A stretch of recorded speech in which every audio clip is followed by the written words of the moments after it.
Hello, स्वागत है आप सबों का मेरे YouTube चैनल पे। तो आज की क्लास में हम लोग स्टार्ट करने जा रहे हैं इलेक्ट्रोस्टैटिक पोटेंशियल एंड कैपेसिटेंस, जो कि एनसीईआरटी का दूसरा चैप्टर है। तो अब यहाँ पे जो है आ गया है कि अभी तक हम लोगों ने चार्ज में जो फोर्स लगता है, इलेक्ट्रोस्टैटिक फोर्स, उसके बारे में जान लिया है। और ये जो फोर्स लगता है ये इलेक्ट्रिक फील्ड के कारण लगता है, इसको भी हमने समझ लिया है। तो अब यहाँ पे कंसेप्ट नेक्स्ट है कि इलेक्ट्रिक फोर्स और इलेक्ट्रिक फील्ड को जानने के बाद बारी आती है इलेक्ट्रोस्टैटिक पोटेंशियल के बारे में समझने के लिए। और जो पोटेंशियल होता है उसका मतलब ही होता है क्या? क्षमता। तो जिस तरह से पोटेंशियल एनर्जी होता है किसका, हर एक, जैसे हम लोग ग्रेविटेशनल में पढ़ा था potential energy of a body, ठीक है, और वो क्या होता है? एक स्टोर्ड एनर्जी होता है। तो उसी तरह से चार्ज में भी आपका पोटेंशियल होता है और उसका भी एनर्जी होता है। तो सबसे पहले जो है आप ये समझो कि पोटेंशियल एनर्जी होता क्या है। तो बेसिकली जो पोटेंशियल एनर्जी होता है, इसको समझने के लिए क्या है, आप ग्राउंड पे हो, इस ग्राउंड से आप एक बॉल को फेंकोगे किधर? ऊपर की ओर। तो ये बॉल जो है इधर से सीधे कहाँ चला जाएगा? ऊपर की ओर जाएगा, ये मास m का, ठीक है। तो बॉल को आपने क्या किया? ऊपर की ओर फेंका, तो एक पॉइंट पे जाके ये क्या हो गया? बॉल रुक गया, रेस्ट में आ गया। अब ये क्यों आया रेस्ट में? तो क्योंकि इसमें लग रहा है क्या? ग्रेविटी। क्या लग रहा है? ग्रेविटी, जी। आई बात समझ में? अब ये जो ग्रेविटी लग रहा है, इसी कारण क्या है, बॉल धीरे धीरे धीरे एक हाइट h तक पहुंचते पहुंचते क्या हो गया? रुक गया। अब यहां ये जो बॉल यहां रुका, इस बॉल का क्या होगा? कुछ यहाँ पे इस बॉल में स्टोर हो जाता है एक एनर्जी, जिसको कहते हैं पोटेंशियल एनर्जी। और इस एनर्जी कारण फिर ये क्या हो गया? वापस इस ग्राउंड पे आएगा, ठीक है। वापस ये क्या होगा? इस ग्राउंड पे आएगा। तो अभी जो बॉल इस हाइट पे है, जो कि आपने ग्राउंड से फेंका है, ये क्या कर रहा है? एक फोर्स एक्सर्ट कर रहा है। क्या, कौन सा फोर्स एक्सर्ट कर रहा है? तो फोर्स ऑफ ग्रेविटी, जो कि क्या होता है, इस मास m पे कौन लगा रहा है? ये g लगा रहा है, तो mg, ठीक है। जनरली जो फोर्स का डेफिनेशन होता है वो क्या होता है? Mass into acceleration. और यहाँ एक्सेलरेशन क्या है? एक्सेलरेशन ड्यू टू ग्रेविटी, इसलिए हमने क्या किया? यहाँ पे g पुट कर दिया। आई बात समझ में? अब बॉल को इस ग्राउंड से इस हाइट तक जाने में क्या करना पड़ा? कुछ वर्क डन करना पड़ा। क्या करना पड़ा? कुछ वर्क डन करना पड़ा। और वर्क डन आपको पता है क्या होता है? फोर्स होता है, और फोर्स इनटू क्या होता है? डिस्टेंस होता है।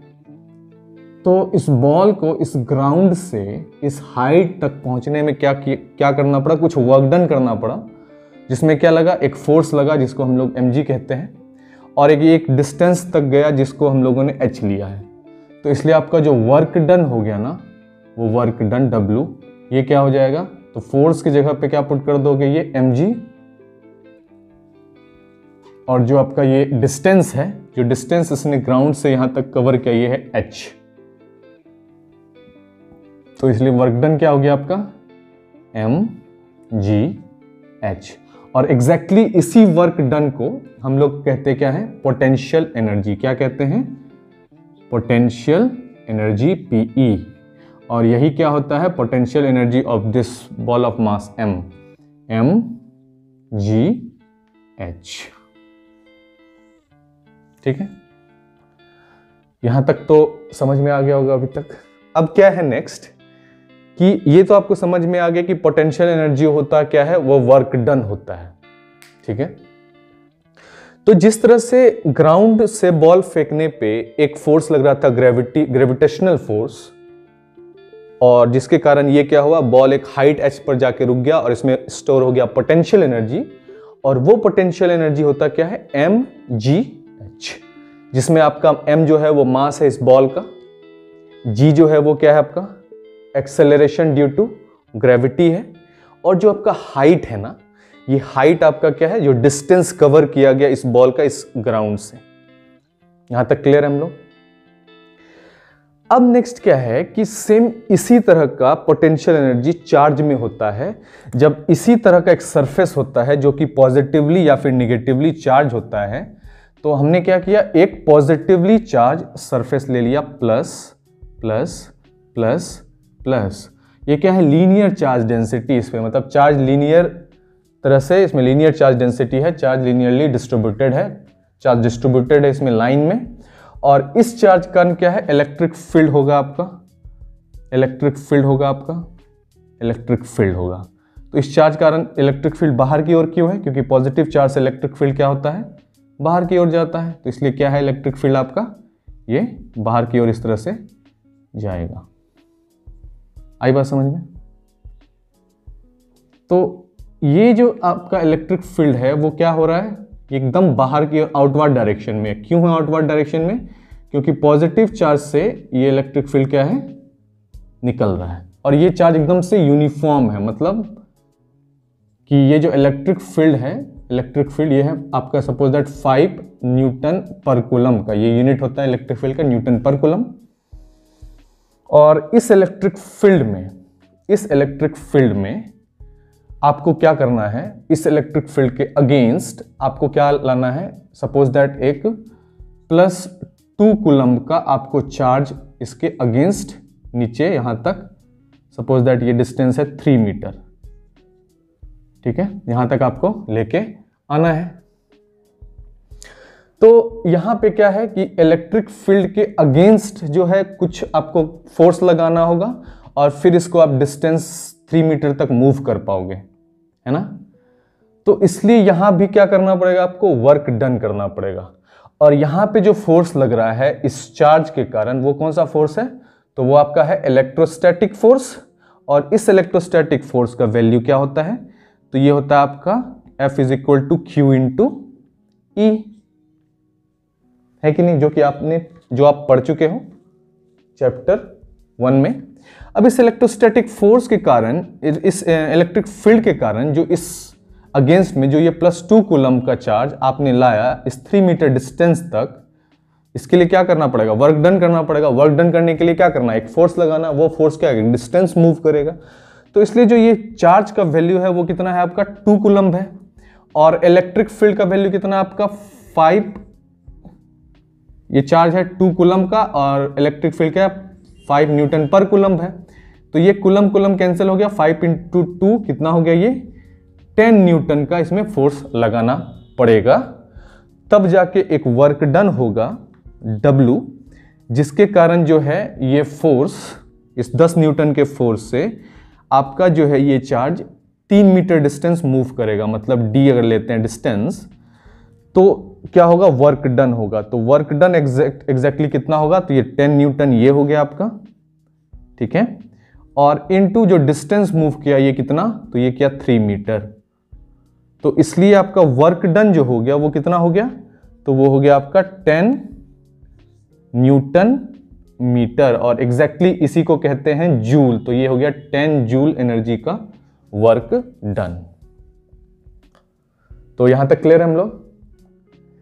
तो अब क्या है कि जो ये 10 जूल का एनर्जी लगा इस चार्ज को, +2 कूलम के चार्ज को इस इलेक्ट्रिक फील्ड 5 न्यूटन पर कूलम के अगेंस्ट लाने में 3 मीटर डिस्टेंस का, वो कितना एनर्जी लगा, तो 10 जूल। और एग्जैक्टली इसी वर्क डन को या इसी एनर्जी को क्या कहते हैं हम लोग, पोटेंशियल एनर्जी, जिसको रिप्रेजेंट करते हैं हम लोग U से। और वो कितना है आपका, 10 जूल। तो इसलिए +2 कूलम चार्ज को 5 न्यूटन पर कूलम इलेक्ट्रिक फील्ड के अगेंस्ट 3 मीटर डिस्टेंस तक लाने में आपका फोर्स कितना लगा, तो वो 10 न्यूटन का फोर्स लगा। और जो वर्क डन हुआ वो क्या हुआ, 10 जूल का हुआ।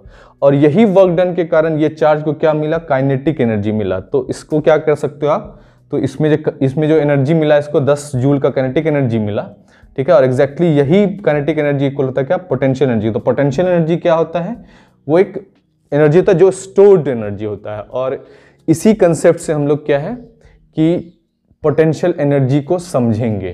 तो एग्जैक्टली जो पोटेंशियल एनर्जी होता है वो एक स्टोर्ड एनर्जी का कंसेप्ट है, ठीक है। तो जिस तरह से ग्रेविटेशनल पोटेंशियल एनर्जी होता है, उसी तरह से आपका इलेक्ट्रोस्टैटिक पोटेंशियल एनर्जी होता है। अब इसी चीज को हम लोग नेक्स्ट क्लास में डिराइव करेंगे कि किस तरह से इलेक्ट्रोस्टैटिक पोटेंशियल का आपका फॉर्मूला डिराइव होता है और किस तरह से उस डेरिवेशन को हम लोग डिराइव करेंगे। बेसिकली आपको यही समझना है कि इस केस में आपका क्या था, ग्रेविटेशनल फोर्स लग रहा था जिसके अगेंस्ट जो है आपने एक h हाइट तक एक मास गया, तो इसमें क्या हुआ, स्टोर हुआ एक एनर्जी जिसको कहते हैं पोटेंशियल एनर्जी, जिसका वैल्यू होता है mgh, जिसमें m जो है वो मास है बॉल का, और ये h डिस्टेंस तक हाइट तक गया, इसलिए डिस्टेंस ये हो गया, और g क्या है आपका, acceleration due to gravity. Same उसी तरीके से यहाँ पे क्या है, एक इलेक्ट्रोस्टैटिक फोर्स जो है वो लगता है कब, तो जब एक पॉजिटिवली चार्ज प्लेट से क्या निकल रहा है, इलेक्ट्रिक फील्ड निकल रहा है बाहर की ओर, जिसका वैल्यू 5 न्यूटन पर कूलम है। अब इस 5 न्यूटन पर कूलम इलेक्ट्रिक फील्ड के अगेंस्ट में आपको लाना है +2 कूलम का चार्ज एक डिस्टेंस d मतलब 3 मीटर तक। तो इसके लिए आपको करना होगा वर्क डन, और वर्क डन करने के लिए आपको क्या लगाना होगा, फोर्स, जिससे वो डिस्टेंस d मूव करेगा। तो जो वर्क डन हो, वो जो फोर्स लगेगा वो क्या हो जाएगा, इलेक्ट्रोस्टैटिक फोर्स, जिसका वैल्यू होता है Q × E, जिसमें आपका Q का वैल्यू कितना गिवन है, तो ये गिवन है आपका +2 कूलम, ठीक है। और जो E का वैल्यू वो कितना गिवन है आपका 5 न्यूटन पर कूलम, तो इसलिए जो फोर्स लगा वो कितना लगा, 10 न्यूटन का। और एग्जैक्टली यही फोर्स जो है, इसी फोर्स का जरूरत है 10 न्यूटन का इसको मूव कराने में 3 मीटर डिस्टेंस। तो वर्क डन करना पड़ेगा कितना, force into distance, that is 10 newton into 3 metre, that will be 10 newton metre, जो कि एग्जैक्टली 10 न्यूटन मीटर को जूल कहते हैं, तो ये 10 जूल का इसमें एनर्जी रहेगा। तो इसे वो कहते हैं इलेक्ट्रोस्टैटिक पोटेंशियल एनर्जी, ठीक है। तो आज के लिए बस इतना ही, फिर मिलते हैं आपसे नेक्स्ट क्लास में, तब तक के लिए बाय बाय।